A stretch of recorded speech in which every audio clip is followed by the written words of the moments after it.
Ready होगी। अरे अरे इधर है पूरा ये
भारत हूँ, यहाँ पधारे समस्त आगंतुकों का हार्दिक स्वागत है।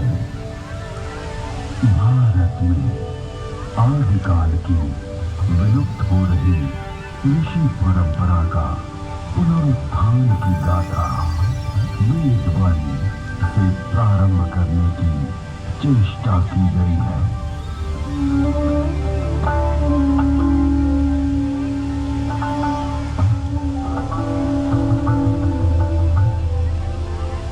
वेद परमपिता परमात्मा की पवित्र वाणी जो सृष्टि के प्रारंभ में मानव मात्र के कल्याण के लिए अग्नि, वायु, आदित्य, अंगिरा इन 4 ऋषियों के पवित्र अंतःकरण में उद्भूत हुई। तत्व ज्ञान की दृष्टि से वेद एक है, किंतु विषय विभाग की दृष्टि से इसे 4 भागों में बांटा गया है। ऋग्वेद, यजुर्वेद, सामवेद और अथर्ववेद। ऋग्वेद में ज्ञान का विषय, यजुर्वेद में कर्म का विषय, सामवेद में उपासना का विषय और अथर्ववेद में विज्ञान का विषय है। विश्व साहित्य का प्राचीनतम ग्रंथ वेद है।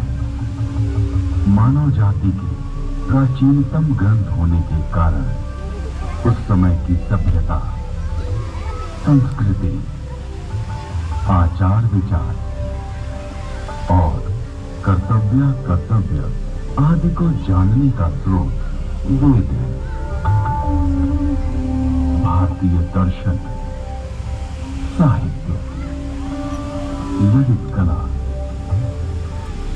संगीत, ज्योतिष, ज्ञान विज्ञान वेदों में है। वस्तुतः वेद संसार की समस्त पदार्थों का बोध कराते हैं।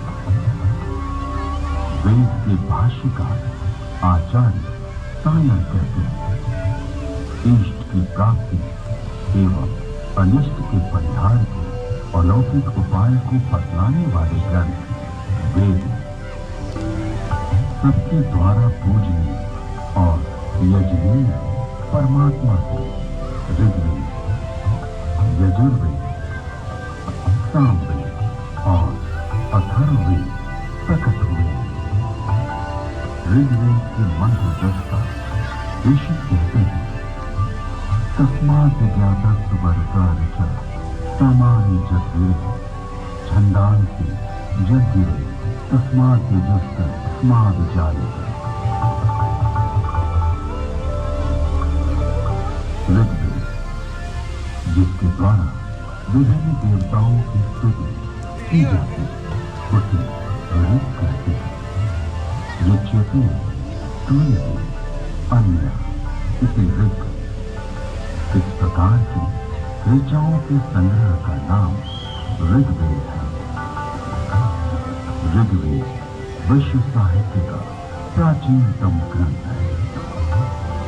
ऋग्वेद में 10 मंडलों में 1028 सूक्त, 10,600 मंत्र।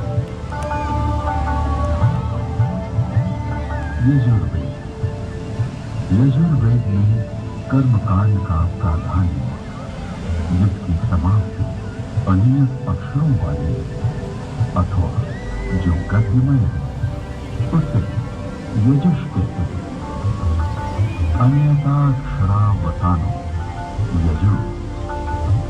यजुर्वेद के 2 भाग हैं, शुक्ल यजुर्वेद एवं कृष्ण यजुर्वेद। शुक्ल यजुर्वेद में 40 अध्यायों में 1975 मंत्र हैं। कृष्ण यजुर्वेद गद्यात्मक है। सामवेद। गीति में साम है। गीतेषु समाख्या। संगीत का मूल उद्गम सामवेद है। सामवेद के 2 भाग हैं, पूर्वार्जित एवं उत्तरार्जित। सामवेद में 1875 मंत्र हैं। अथर्ववेद। अभिचार मंत्रों का ज्ञान अथर्ववेद में है। इसमें आयुर्वेद का विस्तृत विवेचन हुआ है। इसकी शौनक शाखा में 20 कांडों में 730 सूक्तों में 6000 मंत्र हैं।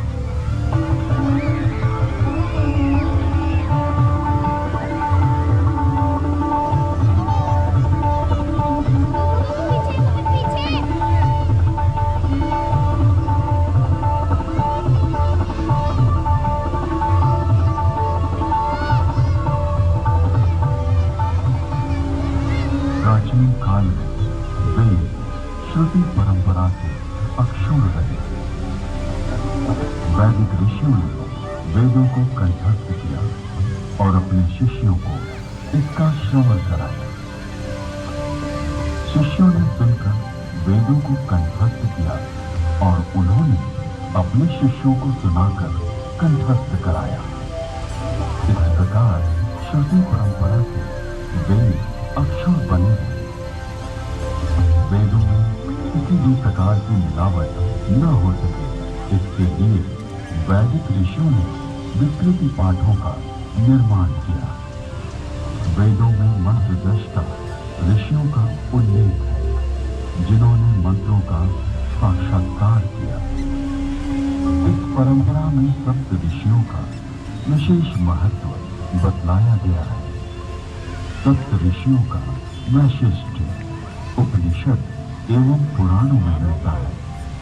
ये 7 ऋषि हैं: वशिष्ठ, विश्वामित्र,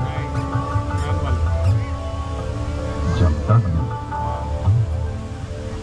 भारद्वाज, अत्रि, गौतम, अगस्त्य। वेदों में अनेक ऋषिकाओं का भी उल्लेख है।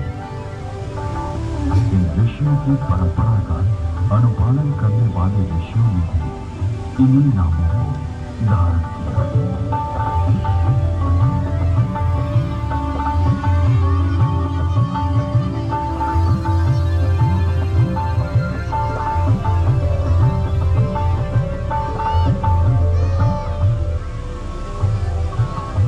आज विश्व में जिन आविष्कारों का श्रेय पाश्चात्य जगत द्वारा लिया गया है, उसे हमारे प्राचीन ऋषियों द्वारा तथ्य सहित हजारों वर्ष पूर्व प्रमाण सहित वेदों में उल्लिखित किया गया है। जैसे अगस्त्य संहिता में विद्युत उत्पादन के सूत्र मिलते हैं।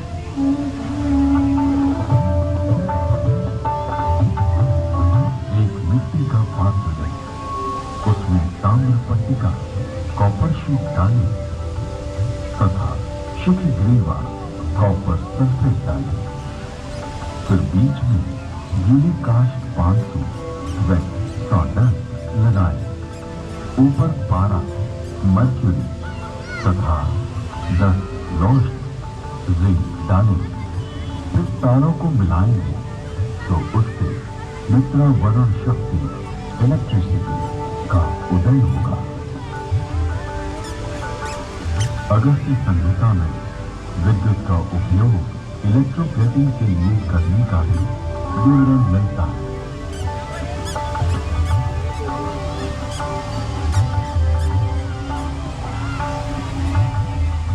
अतः अगस्त्य को कुंभोधाओं बैटरी बोल देते हैं।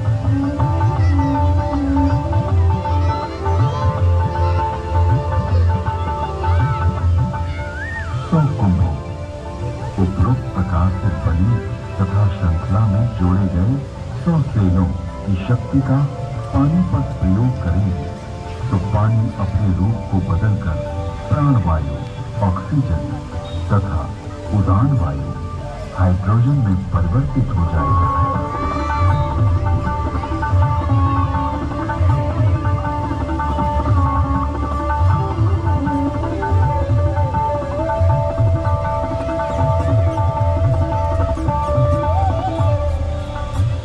कृत्रिम स्वर्ण अथवा रजत के लेप को संस्कृति कहा जाता है। लोहे के पात्र में सुशक्त जल तेजाब का घोल इसका सानिध्य पाते ही यवक क्षार, सोने या चांदी का नाइट्रेट ताम्र को स्वर्ण या रजत में ढक लेता है। स्वर्ण से लिप्त उस ताम्र को शातकुंभ अथवा स्वर्ण कहा जाता है। विद्युत तार आधुनिक नौका चलन और विद्युत वहन, संदेश वहन आदि के लिए जो अनेक बारीक तारों की बनी मोटी केबल या डोर बनती है, वैसी प्राचीन काल में भी बनती थी, जिसे रज्जु कहते हैं।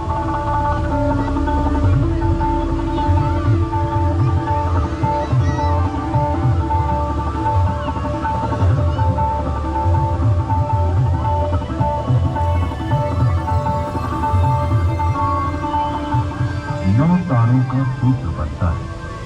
9 सूत्रों का एक गुण, 9 गुणों का एक पाश, 9 पाशों से एक रश्मि और 9 8 7 या 6 रज्जु रश्मि मिलाकर एक रज्जु बनती है। आकाश में उड़ने वाले गर्म गुब्बारे, इसके अलावा अगस्त्य मुनि ने गुब्बारों को आकाश में उड़ाने और विमान को संचालित करने की तकनीक का भी उल्लेख किया है।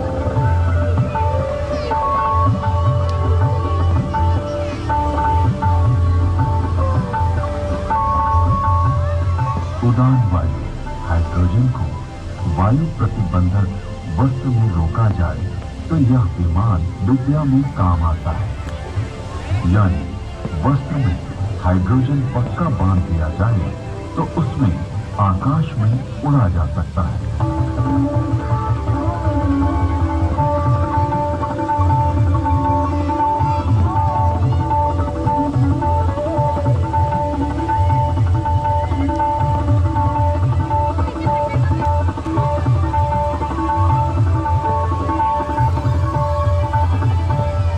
विमान वायु पर उसी तरह चलता है जैसे जल में नाव चलती है। तत्पश्चात उन काव्य पंक्तियों में गुब्बारों और आकाश छत्र के लिए रेशमी वस्त्र सुयोगी कहा गया है, क्योंकि वह बड़ा लचीला होता है। वायु पूर्ण वस्त्र, प्राचीन काल में ऐसा वस्त्र बनता था जिसमें वायु भरी जा सकती थी। इस वस्त्र को बनाने की निम्न विधि अगस्त्य संहिता में।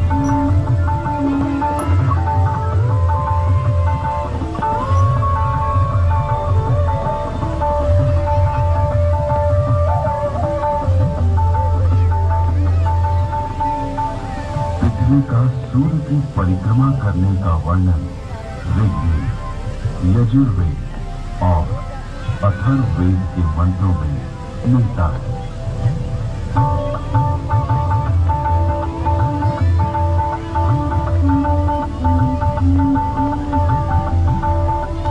यह पृथ्वी घूमती है, अपनी माता अंतरिक्ष के सामने रहते हुए सूर्य रूपी पिता की परिक्रमा करती है।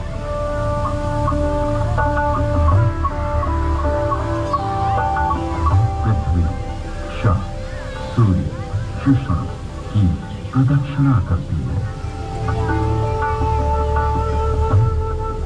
ऋग्वेद में जल की उत्पत्ति यानी H2O का उल्लेख है।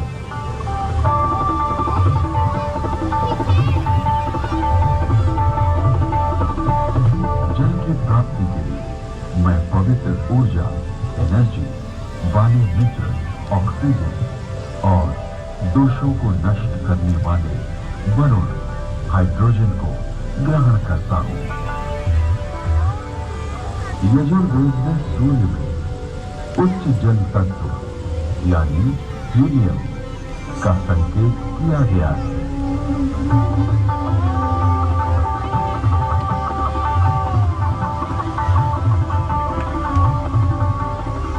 उच्च शक्ति से युक्त हाइड्रोजन, जो कि हीलियम के रूप में है, सूर्य में है। सूर्य के चारों ओर गैसों के समूह का उल्लेख ऋग्वेद में है।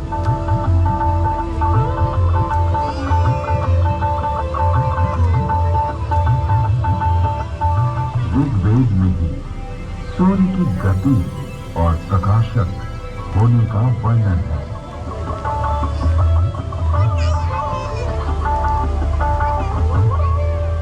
हे सूर्य, तो ऐसे वेद से जो कि मनुष्य के ज्ञान से बाहर है, सबको दिखाई देता हुआ सदा चलता रहता है। विश्व के प्रथम वैज्ञानिक अथर्वा ऋषि के अनेक आविष्कार का उल्लेख वेद में प्राप्त होता है। एक, वृक्ष आदि से अग्नि, ऊर्जा। अथर्वा ऋषि ने मंथन, घर्षण, फ्रिक्शन से ऊर्जा उत्पन्न की।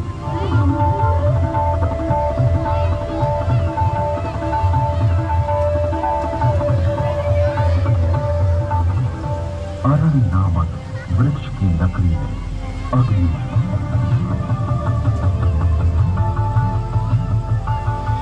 दो पत्थरों की रगड़ से भी अग्नि उत्पन्न होती है।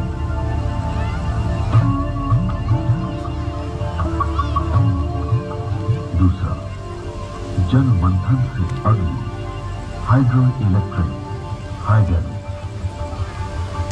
अथर्वा ऋषि ने तालाब के जल से मंथन, फ्रिक्शन के द्वारा जलीय विद्युत हाइडल का आविष्कार किया।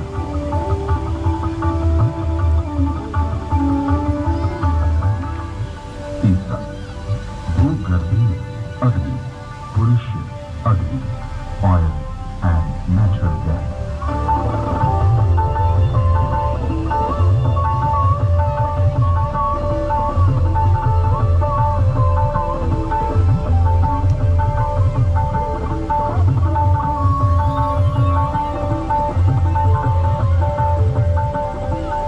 अथर्ववेद में सूर्य से पदार्थों के प्रकाशित होने अर्थात वर्ण, कलर प्राप्त होने का वर्णन है।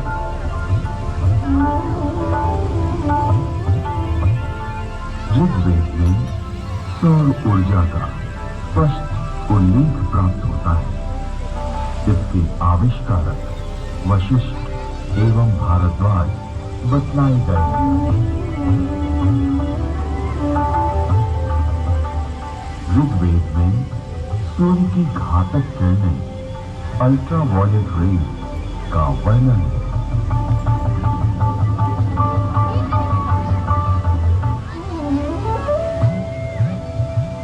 ऋग्वेद और अथर्ववेद में ओजोन परत यानी ओजोन लेयर का वर्णन है।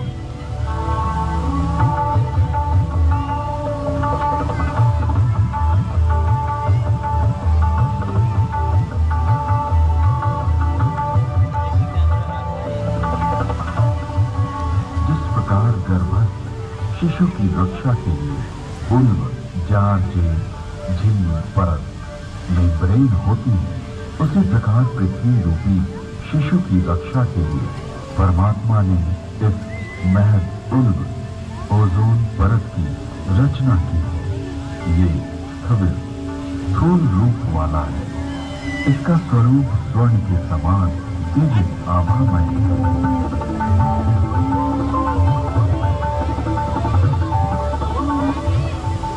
ऋग्वेद में पृथ्वी का अपनी धुरी पर घूमना बतलाया गया है।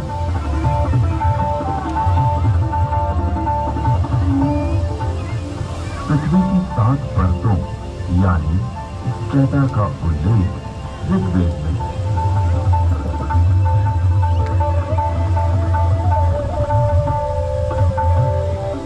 वेदों में पर्यावरण के संघटक तत्वों का निरूपण अनेक स्थानों पर किया गया है।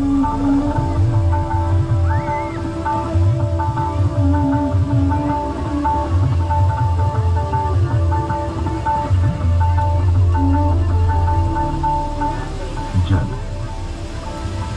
वायु और औषधियां, वनस्पति, ये तीनों भूमि को घेरे हुए और मानव मात्र को प्रसन्नता देते हैं। अतः इन्हें छंद कहा गया है। इनके नाम और रूप अनेक हैं। अतः इन्हें पूर्व रूपम कहा गया है। लोक को ये तत्व जीवन रक्षा के लिए दिए गए हैं।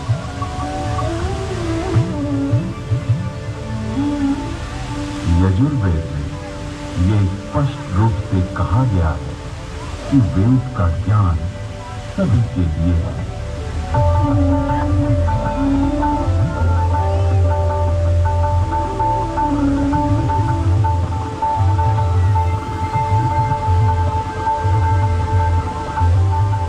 मैं कल्याणकारिणी वेदों की वाणी ब्राह्मण, क्षत्रिय, वैश्य, शूद्र, बल्कि अतिशूद्र आदि सभी लोगों के लिए देता हूं। इसलिए अपने बीच किसी को भी असमान न समझो, किंतु सभी विद्वानों के प्रिय बनने और सभी लोगों को दान देने का यत्न करो और सदा सभी की समृद्धि की कामना करो।